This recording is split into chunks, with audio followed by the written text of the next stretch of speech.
নমস্কার বন্ধুরা, বর্তমান যুগ হলো কলিযুগ। কলিযুগের প্রভাব যতই বাড়ছে ততই মানুষ নিজেকে ঠিক করতে পারছে না সে কোন পথে যাবে। সাধারণত কর্ম, জ্ঞান ও ভক্তি এই তিন পথের মধ্যে মানুষ কোন পথে চলবে, এই প্রশ্নের উত্তর মানুষ প্রাচীনকাল থেকে খুঁজেই চলেছে। কেউ কেউ বলেন কর্মযোগী বড়, কেউ বলেন জ্ঞানযোগী বড়, কেউ আবার বলেন ভক্তিযোগী শ্রেষ্ঠ। মানুষের কোন মার্গ বা পথ অবলম্বন করা উচিত এবং তিন মার্গের কি কি পার্থক্য পরিলক্ষিত হয়, এই উত্তর ভগবান শ্রীকৃষ্ণ গীতাতে দিয়েছেন, যা আপনাদের সামনে আমি তুলে ধরছি।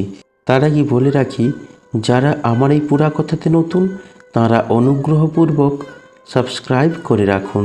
কর্মযোগী, জ্ঞানযোগী ও ভক্তিযোগী এই তিন প্রকার ব্যক্তি একে অপরের থেকে আলাদা হলেও এরা একে অপরের পরিপূরক। কর্মযোগী পরমাত্মাকে কাছ থেকেই দেখতে পান, জ্ঞানযোগী পরমাত্মাকে নিজের মধ্যেই দেখতে পান, ভক্তিযোগী পরমাত্মাকে সর্বত্রই দেখতে পান। এটা কেবলমাত্র প্রতি ব্যক্তির দৃষ্টিকোণের উপর নির্ভর করে। এই বিষয়টি সরলভাবে বোঝার জন্য একটি ছোট্ট সুন্দর গল্প আমি আপনাদের সামনে উপস্থাপন করছি। এক গ্রামে তিন ব্যক্তি একসঙ্গে পথ চলছিলেন। এই তিনজনের মধ্যে একজন ছিলেন কর্মযোগী, আরেকজন ছিলেন জ্ঞানযোগী এবং তৃতীয়জন ছিলেন ভক্তিযোগী।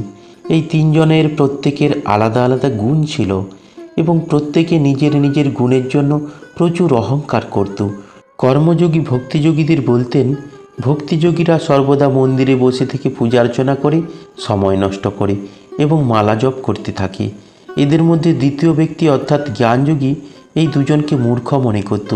তিনি বলতেন, ভক্তিযোগী ও কর্মযোগী আমার থেকে নিম্ন স্থানে আছে, আমি উচ্চ স্থানের অধিকারী। ভক্তিযোগী বলেন, সব কিছু ছেড়ে ভগবানের নাম গান করুন এবং রাম ও কৃষ্ণ নামে নিজের জীবনকে সমর্পিত করুন। তিনজনের মধ্যে আলাদা আলাদা বিশেষ গুণ ছিল। এই তিনজন এক রাস্তা দিয়ে যাচ্ছিলেন। এরা একে অপরের সঙ্গে কথা না বলে গম্ভীরভাবে তিনজন পথ চলতে থাকেন। একজন নিজের শরীরকে নিয়ে চিন্তায় থাকতেন, ইনি হলেন কর্মযোগী। একজন নিজের চোখকে নিয়ে চিন্তায় থাকতেন, ইনি হলেন জ্ঞানযোগী। একজন ভাবনায় ডুবেছিলেন, ইনি হলেন ভক্তিযোগী। হঠাৎ আকাশে মেঘের ঘন ঘটা, বিদ্যুৎ চমকাচ্ছে এবং বৃষ্টি পড়তে শুরু করলো। চারিদিকে অন্ধকার ঘনিয়ে এলো। তিনজন তখন এদিক ওদিক দৌড়াতে শুরু করেন। কাছেই একটি মন্দির দেখতে পেয়ে তিনজন সেই মন্দিরের দিকে দৌড়াতে থাকেন। মন্দিরের কাছে তিনজন দেখতে পান মন্দিরের কোনো প্রাঙ্গণ নেই, মন্দিরে শুধুমাত্র গর্ভগৃহ আছে। তাঁরা তিনজন গর্ভগৃহে প্রবেশ করলেন।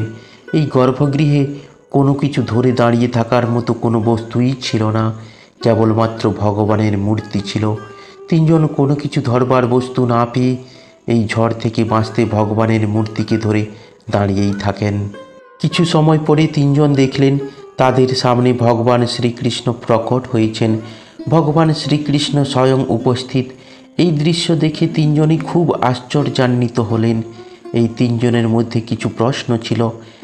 একজন করে ভগবান শ্রীকৃষ্ণের কাছ থেকে এই প্রশ্নের উত্তর জানতে চাইলেন।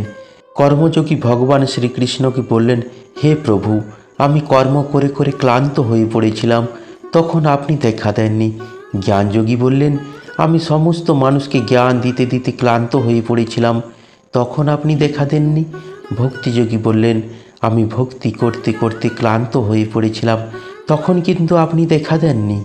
আজ হঠাৎ আপনি কেন আমাদের দেখা দিলেন?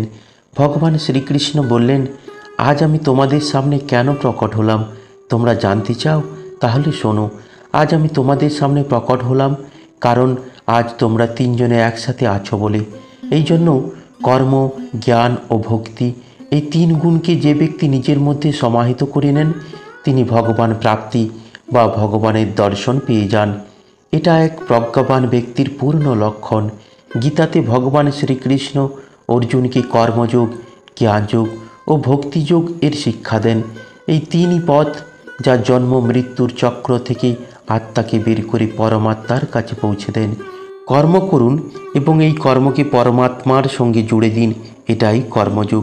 জ্ঞান অর্জন করুন এবং এই আধার পরমাত্মার সঙ্গে জুড়ে দিন, এটাই জ্ঞানযোগ।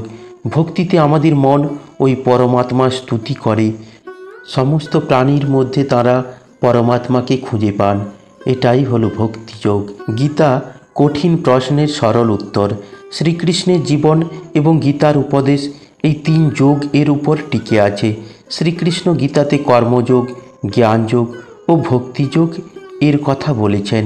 পুরো মহাভারতে ভগবান শ্রীকৃষ্ণের তিনজনই মিত্র আছে: অর্জুন, উদ্ধব ও সুদামা। অর্জুন কর্মের প্রতীক, উদ্ধব জ্ঞানের প্রতীক এবং সুদামাকে ভক্তির প্রতীক বলা হয়। এই তিন বন্ধু যারা আমাদের জীবনকে সঠিক পথে নিয়ে যান। এই রকম তিন নারীও আছেন: দ্রৌপদী, রাধা ও কুন্তী। দ্রৌপদী কর্মের প্রতীক, রাধা ভক্তির প্রতীক, কুন্তী জ্ঞানের প্রতীক।